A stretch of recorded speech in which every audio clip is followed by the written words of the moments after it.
Welcome to Taking It to the Streets. I'm your host, Andy Goldman from sunny St. Pete, Florida. This is the show where we take it to the streets, knowing if we don't, the streets will take it to us.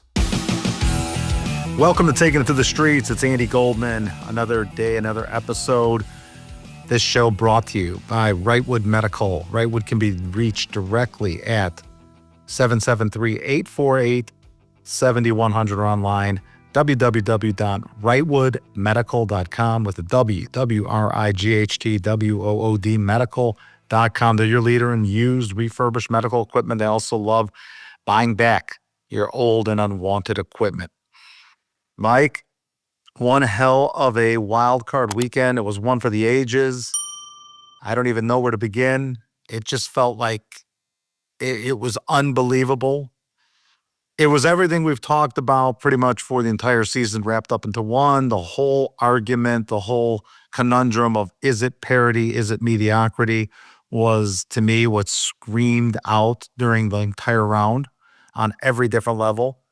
The only thing that didn't seem either, like Gary Myers says, I don't really know what the difference is between those two words, but what didn't seem mediocrity or mediocre or driven by parity was Houston's defense. That sticks out as probably my number one for the entire weekend. And probably the team effort of New England would be my number two. Those are the two that stick out that have nothing to do with mediocrity. I know people, you want to know where I'm going to be on the Bears. I give them all the credit. I've wrestled with it many, many hours since the game. You're not going to want to probably hear my assessment, but there's a part of me that wants to know whether Green Bay lost the game, whether the Bears won the game. It's hard not to pose that question in good faith when a team gives up a 21-point lead in the second half of a playoff game to their arch rival. A kicker leaves 4 points on the table. You get out by 4. I don't know. The other side is that they're a team of destiny, and they absolutely won the game. They did not benefit by the aforementioned. So I see it from both sides. I've been wrong on the Bears. They're in the Final Four of the conference of the NFC. They've made it to the divisional round. It's way further than I thought they'd make it to. I'm just giving you my brain and what goes through my brain. Tiger can't change his stripes. I've faded them since the jump. They did benefit in the second half, but they also created it. They created it. There's the argument, Mike, that there's no such thing as luck. It's where preparation meets opportunity, and that damn well could have been the Bears in the second half Saturday night. Yes, Brandon McManus is an absolute pig that should not be kicking in the NFL, but the Bears created their opportunities. Where do you take it from there? We all tuned in to hear how you were going to make this Bears thing seem negative. I mean, you get a pope from Chicago. They talked about the Steelers game last week where there was a blessing, not last week, but the week before, where the priest was blessing the field and the kicker missed the field goal. You got a pope from Chicago. You're telling me you don't believe in fate? I mean, there's never been an American pope before. That's a point. That's a good point. That's good. And we're the Pope and I absolutely walk hand in hand. And for the record, I'm a die-in-the-wool White Sox fan, which is what the Pope, I think, apparently is. So I take the Sox back if like young Popes. If a tornado hits south side of Cook County and the White Sox benefit for that, I'll find a reason why they did it on talent versus luck. So I know I'm speaking out of both sides of my mouth. That's where I fall. I mean, am I crazy, Mike, that the Bears did that McManus did aid and abate the effort that for whatever reason Green Bay? Agree. I mean, listen, I am you. We've talked about this before. Like I've said, I tend to think that teams can lose games, but what the Bears have done all year has prepared them to be calm in the fourth quarter. It's not a coincidence when you get into a situation like the Bears have been in all year. They have played tight game after tight game. Last year, their season was sort of derailed because of a Hail Mary that should never have happened, where you had the idiot that was kind of jumping around and getting in with fans, not even a part of the play. their whole season kind of went sideways with that play. And Ben Johnson, for he seems like maybe sort of a lunatic. I mean, just his interactions with LaFleur. I don't know if LaFleur. I get that though, Mike. I get that. That's something I've given some thought to. I get that. Okay, it might seem more. He started the whole rivalry when he came into the thing. He said, "I enjoy beating LaFleur twice a year," and LaFleur, Right. And I know, and LaFleur doesn't take it personally. It's he's doing a very over the top, and I don't think it's wrong. It's like a wrestling heel. Yes, yes, it is. And he's really trying to quash the identity that is the Packers own the Bears. And little brother. He needs to be able to cut the head off the snake. And if that means that he and Matt LaFleur won't be exchanging Christmas cards, then he's okay with that. I think that's a smart thing. What are you supposed to do? Go on. No, that's how culture change. I mean, that's you knocked Dan Campbell and the Detroit, but Dan Campbell built a culture in Detroit, and he learned from Campbell. I mean, he even kind of came out at the beginning when in his initial press conference saying, I'm not from this tree. I'm not from this tree. Like the Shanahan tree. I'm not from the McVay. I mean, he was like taking shots left and right about how great he was. And, he deserves all the accolades. I mean, he definitely does. He definitely does. Caleb, whether, is he consistent all game? No, but in big set situations, the guy shows up. I mean, there's no arguing. Yes, he could be more consistent, but you got to remember, this is a second-year quarterback. A second-year quarterback making winning drive after winning drive deserves recognition. Whether you like the way he cuts his nails or paints his nails, the guy shows up in the biggest moments. And I think that Johnson isn't getting enough credit for how good he is in the second half. I think every single game that they played 3 this year, the Bears have had 3 points or less in both halves, in every first half, and then have been in and had a chance to win all 3 games. Yeah, and against the Packers. Mike, I never thought I'd say it. I'm not saying it, but I'm saying it. There are hints of Mahomes with Caleb Williams. They're just not. There are hints. There are definitely some hints here. I mean, again, I'm not saying what my intent is, but I'm saying he can throw on the run. He can make big throws in the clutch. He can run with the ball, which keeps the defense completely at bay and in a different place. So there are some Mahomes-ish hints here coming from Caleb Williams, I think. Are you willing to consider him in the same vein or in the same breath as St. Mitch Trubisky?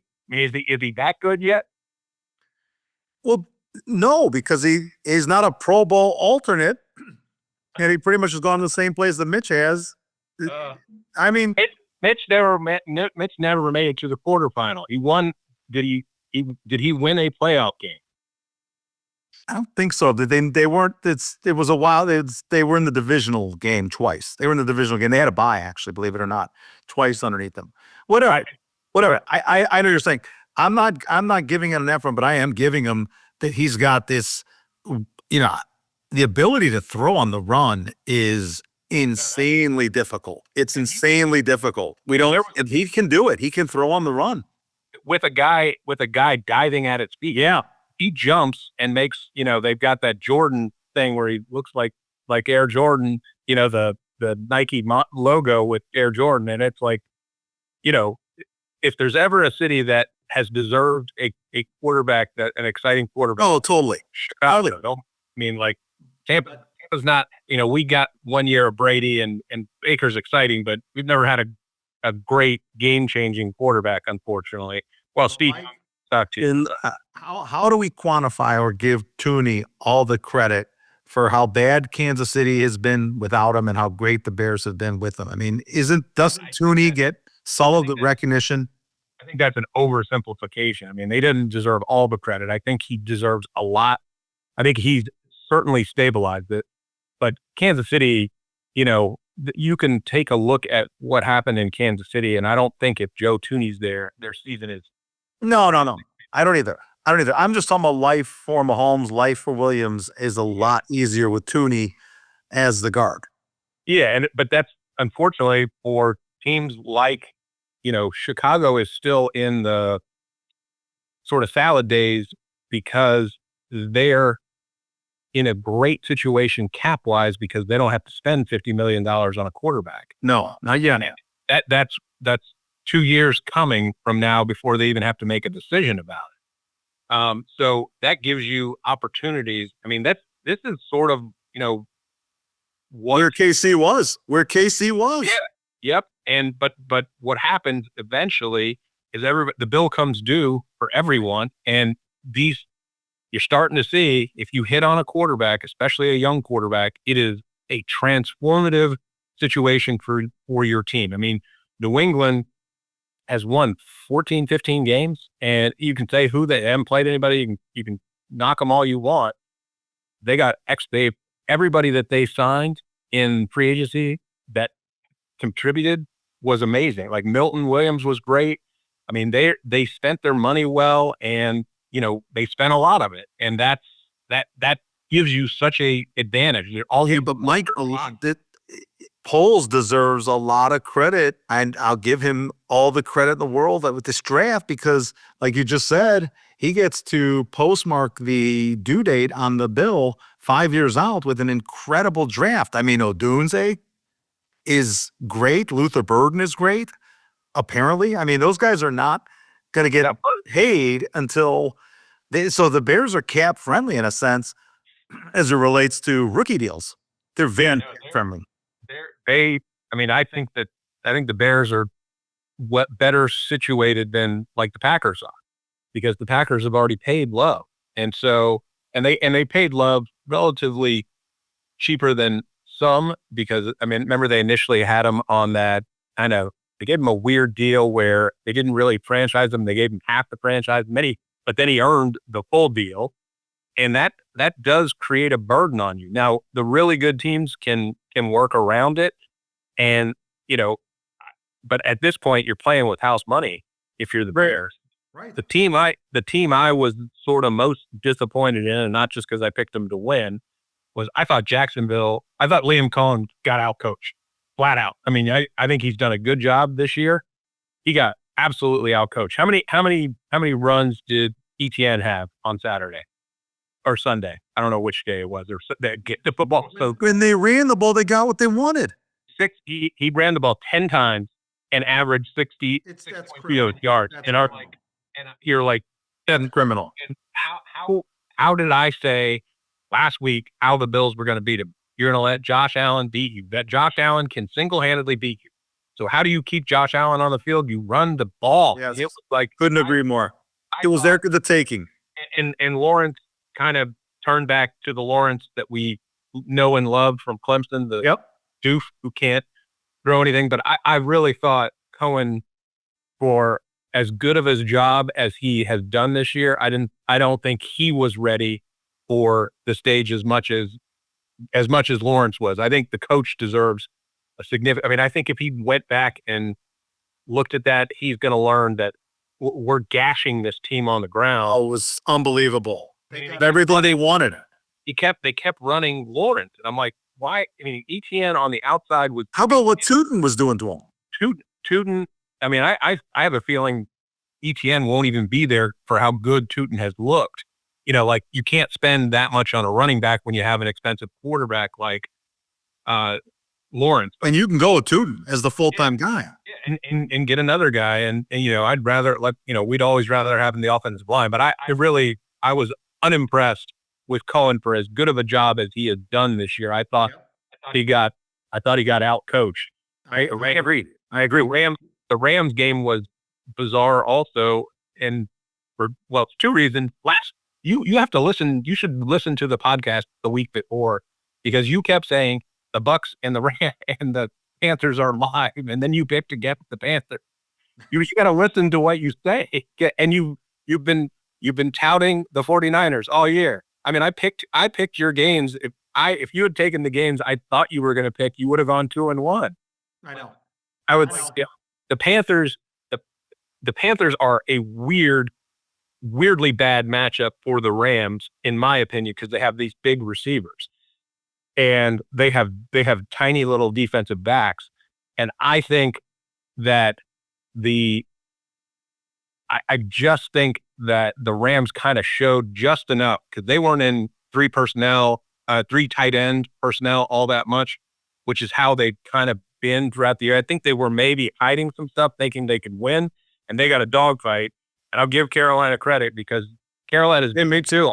Me too. Carolina's defensive backs played better than Puka and Devontae Adams, and how Devontae Adams got out of the blue concussion tent after he was clearly knocked out. I mean, I guess in the playoffs you can't get a concussion unless you're throwing up on the field or something, because he was that hit on the sideline. He didn't get up right away, and you shouldn't be allowed to come back in. But it's the playoffs, so they look the other way, I guess. They're going to be interesting next year, Carolina. Yeah, I still They bought themselves an offensive line. I still think they have a Bryce Young issue because he's little, but he did not. He played well down the stretch. Yes, but he really did. He proved both of us wrong. I haven't been a Bryce Young guy. I always thought when I think of Carolina, I think of the offensive line. I think of them pounding Dowdle, pounding Chuba. But the truth is, if Bryce would run with it more like he did against the Rams for the touchdown, then he's dangerous. Then he becomes the guy from Bama. Just like Liam Cohn made Lawrence the guy from Clemson once again. They relied way too much. I agree with you on Lawrence the other day, especially when they were getting what they got on the ground. Everything you said makes perfect sense. It's the only way to keep Josh Allen on the sidelines is to run the ball. They were getting the game script that they wanted, that Atlanta got from Buffalo on the Monday night game. They were getting that same game script, and they ripped it up and threw it in the garbage can. It was unbelievable. They were getting that game, Mike. They had the home field. They were getting everything they wanted on the ground. That opens up. Yeah, that opens up play, actually. The thing they were missing was the pouring rain. They had the game they played 4 weeks ago. It was just a downspout of rain. And I mean, they were getting to Stafford. So I've been thinking the Rams have significant vulnerabilities on defense, and Adams was a non-factor in that game at all. I mean, Puka drops a touchdown that, at the end of the first half. Yeah, I mean, and I think that affected him weirdly more than it should have. But Mike, they have a penchant for playing with their food. Yeah, they do. They really do. I mean, there's something wrong with this team, how they play with their food and they let another team hang around. That's going to kill them at Soldier Field. And you can't, I mean, what's up with the playing with their food kind of thing where they get bored with the game? I mean, they should have beat this Carolina team. They got out to the early lead. Carolina kept missing on fourth down conversions, giving them dream field position. That game should never have been a 3-point decision. If you look back on it, there's it seemed like they wanted to kind of win by the way they wanted to win, as opposed to just going out and Carolina, you can run on Carolina, and I didn't think they ran the ball. I mean, in the playoffs, defenses and being able to successfully run are tried and true ways of winning in the NFL. Like the Eagles, that game, I mean, another game which I thought, we're just being out coached. I mean, Sirianni, there's no way that the offensive coordinator can remain. I'm not sure what Sirianni does for that team. He doesn't call plays. The team seems to actively dislike one another. I mean, I don't know if it's just because we focused on AJ Brown's antic, but I mean, Jalen Hurts, for all his success last year, just looks like a guy that nobody wants anything to do with. I mean, he's like so standoffish. It seems like that he's just missing whatever the trait that Brady had and that Manning had. These guys that were like, hey, I'm a team guy first. We'll do this, and I'm going to die for it. I mean, Hurts doesn't run the ball anymore. I don't know why. And I'm not even talking about the tush push. I mean, he's much more athletic than Bryce Young is, and you don't ever see him running. I mean, it's like he won't take any risks, and he's like overly focused on not making mistakes. And a quarterback has to be willing to make mistakes, especially in the playoffs. You gotta put it out. You got to put yourself on the line. And he doesn't seem like he's got that mentality anymore. I don't know what it is. I mean, I would have loved to have been a fly on the wall on Monday for sports radio in Philadelphia, because I'm sure they're calling for heads. Can you explain to me why on 4th and 1 or 3rd and 1 they line up? And this is not just this season. This has been going on now for 10 or 15 years. Why they line up in a shotgun spread and make it 4th and 3? I never understand teams that do that, and especially when like they have the tush push, and that's probably done after this year, just because I don't think the NFL can. Handle the safety. Yeah. It's not even the safety. That's what they've been trying to say. They can't officiate. That's the problem. Because they don't know where the play was called dead. They don't know when the play is called dead. They don't know whether somebody jumps or not. They never call penalties. Right. And if there's a guy that didn't need somebody pushing him from behind, it's the guy that squats 600 pounds. You know what I mean? It's like, I don't know how Tom Brady could every single time convert a 4th and 1. I mean, it was, I would love to see what his percentage was. He was amazing at it. That's one of his underrated skills, was like being able to convert a 4th and 1, because he always did it. He knew he would go left, he would go right. He just knew which gap to go. But and you know who I think the best was ever? It ain't Brady. I would contest anything, but go ahead. Joe Flacco. Flacco was good, but I'm telling you, Brady did it more. But Flacco was, it helps being 6'4", and he's another guy, right, Mike, that knew which angle, which lane to go in for the 4th and 1. Yeah, it's a great asset with that.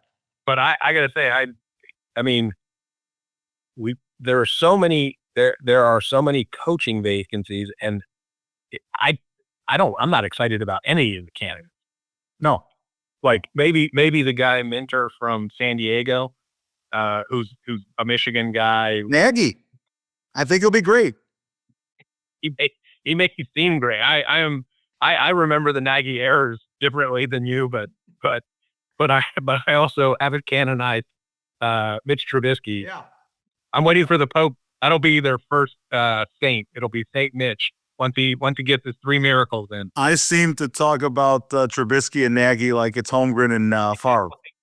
You would have think those were the salad years for the Bears. I'm like, you're living through them now. Enjoy. You're right. Enjoy the ride. All right. So Mike rips a 2 and 1. I go 0 and 3. It is what it is, folks. I hope somebody out there's fading me, because it's been profitable. To fade me. I put the horseshoe back in. It's been uncomfortable. But all week I've been sitting with that horseshoe up. No, we'll pick 2 games this week. So Mike, lead us off. All right. Listen. I hate to do this. I've been the most dedicated Chicago Bears fan for all year. I have pumped them up. I've said they're a good team.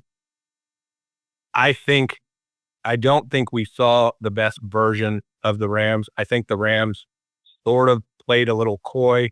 I don't even think it was playing with their food. I think they overlooked Carolina, and as insane as that is to say in a playoff game, I think it's possible that they did. It's going to be cold. That worries me, because I read somewhere that Stafford is like 1 and 8 in games under 30 degrees, and it's supposed to be 19 in Chicago. Mm-hmm.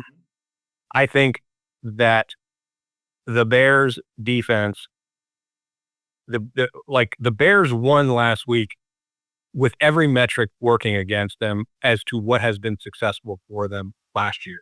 I mean, this year, they lost the turnover battle, right?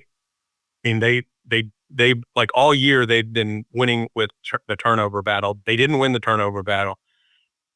I just think that you're going to see a lot of it's not going to be a high scoring game. I think that the Rams are going to try and control the clock. I think they're going to pound the Bears defense, because I think the Bears defense, for all the success they've had with turnovers, I think turnovers in a situation like the playoffs become less and less significant. They become more significant if you can create them. They become harder to create because the quality of opponent improves And I think the Rams are going to pound the ball. I think you're going to see Corum and Williams get at least 15 touches, and I think they're just going to run play action when they need to hit Puka. And I think the ride has run for the Bears, and I hate going against them because I've actually enjoyed watching them. I've always been agnostic towards the Bear. I like them because my brother lives there, but I've never felt anything for them. I kind of like them this year because of the way they've done things. But I've been on the Rams all year. I'm going to stay with the team I think can get to the Super Bowl. I'm taking the Rams versus the Bears. So I venture to say you think it's a bit like the game script, unfortunately, looks a little bit like their game script against San Francisco. Yes. I think that's just not a good spot for them. I think the Rams defense is exploitable, is where I think the Bears where I think the Rams are most easily exploited is in the passing game. But I think the Bears are best when they are able to run the ball, and that's a strength of the Rams, stopping the run. Their DBs are a real problem, and I'm concerned moving forward if they get past the Bears about whether you can exploit them or not. But I think the front seven of the Rams is their strength, and I think the Bears are best when they are getting chunk yardage on the ground. And this is not a game that they're going, if they get up 21-3, they're not going to go into a shell like the Packers did. I do think the Packers lost that game. They played way too conservative. And I'm giving the Bears all the credit in the world, but I thought it was a poor coaching job by LaFleur. I think he gets tight in the worst situations. And I think McVay will say at halftime, I know this is cliche, but he's going to say, if it's 21-3 at half, it's 0-0. This team has been dominant in the second half, so we got to go out and outscore them in both halves. So I'm taking the Rams. I think the Bears ride is coming to an end, but I could be wrong. I don't like it being a half point, especially in Chicago with cold weather. But I think the Rams can outscore them, and I think that the Bears are going to have trouble running on them, and that's where I think the Bears are when they're doing the best. I got you. I'll go with my first one. My two Super Bowl teams are still alive. So as mushy as I've been, I'm going to stick with San Francisco. I just think they proved so much in that game at Philadelphia. There was nip and tuck the whole way. So much tougher to win a close game than it is to win a blowout. That's also something I like. The Bears and the Rams both won close ones. That's a sign of character. But this team was away from home. They're playing the Super Bowl champs. There was not a lot not to like. I mean, they got what they wanted when they needed it against Vic Fangio's D, and life gets easier with the third look that Kyle's going to get with Seattle. Seattle's also notoriously worse at home under, than they are on the road. So I think it's a coaching mismatch because I think Kyle is just, at this time of year, he's proven to be so dangerous. Love the 7.5. A lot of places that open up 6.5. Yeah, I would say I think McDaniel done an awesome job, and I'm talking about I don't know that it's as big of a mismatch as it would be against a lot of other coaches in the league. I mean, I think Shanahan has outdone himself, but I looked at that game, and I'm biased. I'm looking at recency bias because that last game they just got crushed by Seattle. I mean, they couldn't do anything. It was without Trent Williams. Without Trent Williams. It's a big one. Now you're going to be out without Kittle. And I think Trent Williams is much more of the game he is than Kittle. He definitely is. But their defense, I mean, giving Sam Darnold 7.5 points is probably idiotic. I was concerned about the last game, and I know that Williams is a huge difference, but I still worry about them being able to run the ball up the middle, because that's where the strength of the Seahawks is. Their two D tackles have been dominant. Legion of Boom 2.0. Yeah. All right. Well, this one I couldn't. I mean, these I was going back and forth. I got to stick with who got me here. I think I'm taking the Patriots -3 against the Texans. I think we may be going head to head in that matchup. I'm taking the Patriots because as good as the Texans defense looked, I didn't think they played great the whole game. I think they played great down the stretch against an immobile quarterback and a bad offensive line. The Patriots offensive line has gotten significantly better throughout the year. They got their left tackle back last week, the kid from LSU with the short arms, and they will commit to the run. And there were a number of times when their defensive ends got up the field, and if Rodgers wasn't 42 years old, and if you had 15 years ago Rodgers, he would have been scrambling for yards. And I think Drake May is going to. They've taken the kid gloves on you. Like this whole year, they've kind of encouraged him not to run because they don't want him to get hurt in the playoffs. That's out the window. I mean, he is a threat to run on every play, and as good as their DBs are, and as average as the Patriots wide receivers are, I think May gives them that extra spot. And I'm just concerned. I did not like anything I saw from CJ Stroud. And they're terrible. He couldn't handle the snap. He couldn't handle the snap. He kept them in the game. And I have a feeling Nico Collins is not going to be playing. He got concussed. But on the other side, the Patriots will likely be without Christian Gonzalez, their stud defensive back. So I at this point, I weirdly trust Drake May more than CJ Stroud. And I trust Vrabel in big situations. I think Vrabel's a difference maker. I know you're not as big of a fan as his, but I think that's a team that just doesn't make a lot of mistakes. And from what I saw from Stroud, he's still prone to make a lot of mistakes. And I don't think they don't have a good offensive line, no matter what anybody says. Like if the Steelers had a remotely competent defense, not the highest paid defense, but a remotely competent defense, I think they could have walked away with that game. But I'm taking the Patriots because I think their defense is underrated, and I think May is underrated as an athlete. I'm on the other side there. I knew I wasn't worried.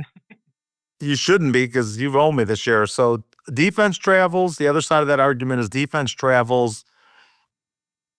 Boy, that was another gear in the second half. If you see it that way with Houston, I hear everything you said. It wasn't the same Aaron Rodgers, but the score was 7-6. Houston was fighting an uphill bias. Again, we always use horse racing terms in this show. So that was a bias that was caused by their own man.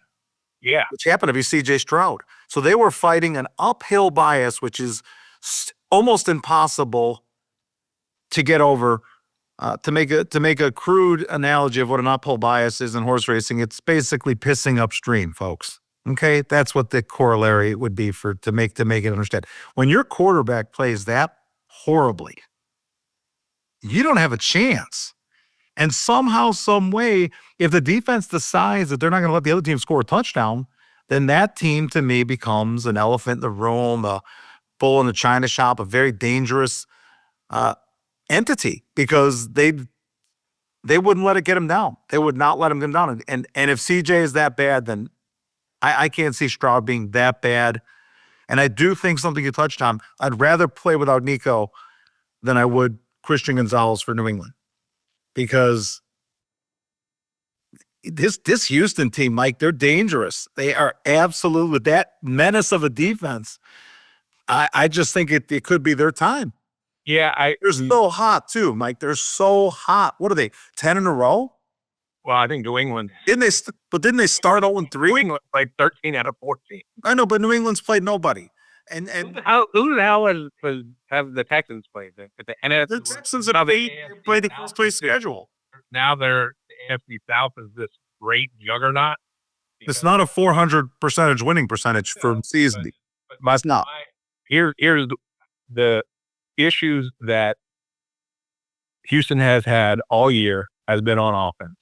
I don't like seeing a team that has had the same problem all year they haven't improved in a lot of ways. But a lot of the teams that they beat up on at the end of the year was like a bad Colts team, which they were in that game. The Colts with Riley Leonard, who is not a professional quarterback, in my opinion. He can run. He's an athlete, but he's not a professional quarterback. He went up and down the field. Now, again, that's a meaningless game, but they fired their offensive coordinator last year, and you're still seeing all the same problems because their offensive line stinks. I mean, and if as much as defenses travel, bad offensive lines don't travel. And so I like the Patriots offensive line better than I like the Texans. And I think May is more dynamic as an athlete than Stroud is. I know you're not allowed to say that because, he's the white guy. He's definitely the more athletic guy. I got you. You're allowed to say that I'm taking to the streets, bro. All right. This episode of Taking It to the Streets is brought to you by Wrightwood Medical, the leader in used and refurbished medical equipment. Wrightwood specializes in ultrasound equipment, but can also be your vendor of choice when sourcing lower cost alternatives for your operating room suites, scanning the entire medical spectrum. From single physician offices to larger hospitals, Wrightwood is the lower cost solution for your everyday medical equipment needs, and all of Wrightwood's equipment comes with warranty. You can reach Wrightwood directly at www.wrightwoodmedical.com. That is with a W, WRIGHTWOOD medical, or 773-848-7100. Again, 773-848-7100. If it's used medical equipment, it's Wrightwood Medical.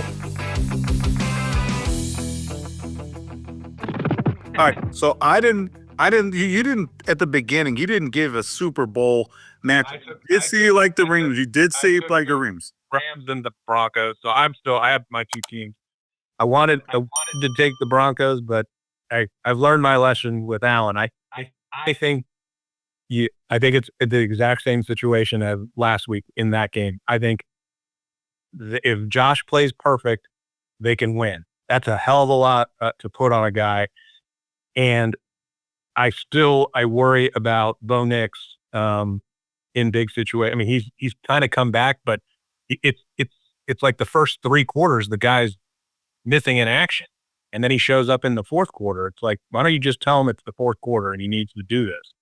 But I think that game is one I thought about taking my Super Bowl picks, but I like doing them, and I'm rolling with them. No, so you like in the Super Bowl, Mike? You like the Rams and the Broncos? Broncos. That's been mine since 4 weeks ago, and I've got action on. Love it. Okay, folks, we're down to the end here. We're going to give you 2 more podcasts. We'll give you one next week for Championship Sunday, of course. We'll take a week off, and then we'll come back for the Super Bowl. So for Mike McLaughlin, it's Andy Gold. Am I allowed to have some props for the Super Bowl? Absolutely. Yeah. I look forward to it. And we'll see you next week on Take Art to the Streets.